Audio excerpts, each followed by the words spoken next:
आपको हम बात करते हैं कि इलेक्ट्रिक हीटर को क्यों इस्तेमाल करें, क्यों ना करें और कैसे करें। यदि आपके इलेक्ट्रिक हीटर को इस्तेमाल करने के लिए सबसे बड़ी बिजली के खर्चे की बात आती है, लेकिन जहाँ पे यदि आपके पास कोयला ही नहीं है, मिलता नहीं है, तो आपका एक बहुत आसान तरीका है कि आप इलेक्ट्रिक हीटर इस्तेमाल कर सकते हो। इलेक्ट्रिक हीटर यदि आपके पास सौर ऊर्जा है, सोलर लाइट है, तो फिर तो बेझिझक इस्तेमाल करो। क्यों, आपको बिल का तो बिल्कुल ही टेंशन नहीं है। हाँ, हीटर के ऊपर एक जाली ज़रूर लगा दे, उस जाली से किसी तरह का इलेक्ट्रिक शॉक वगैरह लगने का। कोई नुकीली चीज़ वगैरह, आप चिमटा वगैरह से यदि भुट्टे को सेकते हो, तो उस टाइम भुट्टा सेकने के टाइम पे ये ज़रूर याद रखें कि उस भुट्टे को सेकने के टाइम की होने वाली कार्रवाई है, उस कार्रवाई के दौरान उसमें कोई चुभने वाली कोई चीज़ ना लगे। जब आपके भुट्टे टाइम पे काले पड़ जाते हैं या कोई और भी चीज़ होते हैं, तो हीटर की सावधानी ये इम्पोर्टेंट होती है कि उसके आसपास कोई ज्वलनशील ना रखे, थोड़ा सा दूर रखे। केबल जो इसकी है, पावर जहाँ से इन होता है, उसको थोड़ा सेफ रखे, किसी न किसी नकुली कटने वाली चीज़ उसके नज़दीक ना रखे। तो हीटर आपके लिए 1000 वाट, 1500 वाट और 2000 वाट के नॉर्मली अवेलेबल रहते हैं।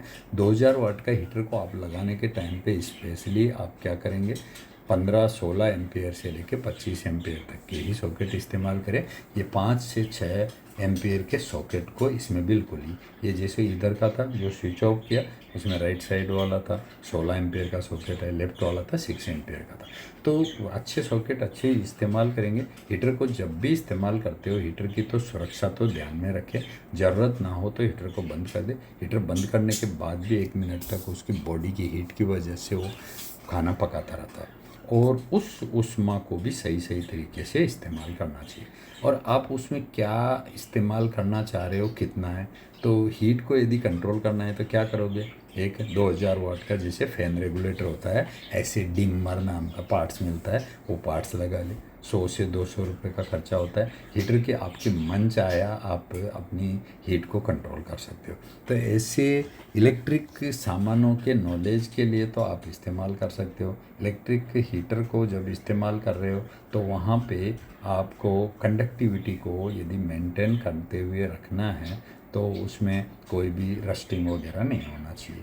साल्ट, नींबू का पानी, ऐसी चीज़ें उसमें हीटर के अंदर नहीं गिरना चाहिए। ऐसे टाइम पे आपके हीटर के प्लग को स्विच ऑफ कर देना चाहिए और अनप्लग कर देना चाहिए केबल।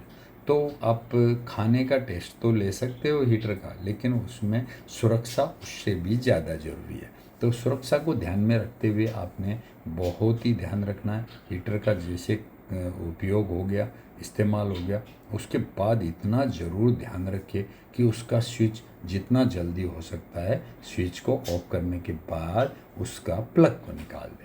अब प्लग निकालने के बाद आपका हीटर हो गया सेफ किसी भी तरह से। और गरम गरम हीटर पे ऊपर गलती से कोई पानी वगैरह कुछ गिरना ना दे, क्योंकि प्लेट्स बहुत गर्म रहती है, उस टाइम पे हीटर का बर्निंग हो जाता है।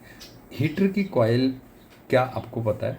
आप कमेंट करके डालेंगे कि वो फिलामेंट किसका बनता है। चलो, टेक्निकल इन्फॉर्मेशन तो आप डिस्क्रिप्शन देके शेयर करो, लाइक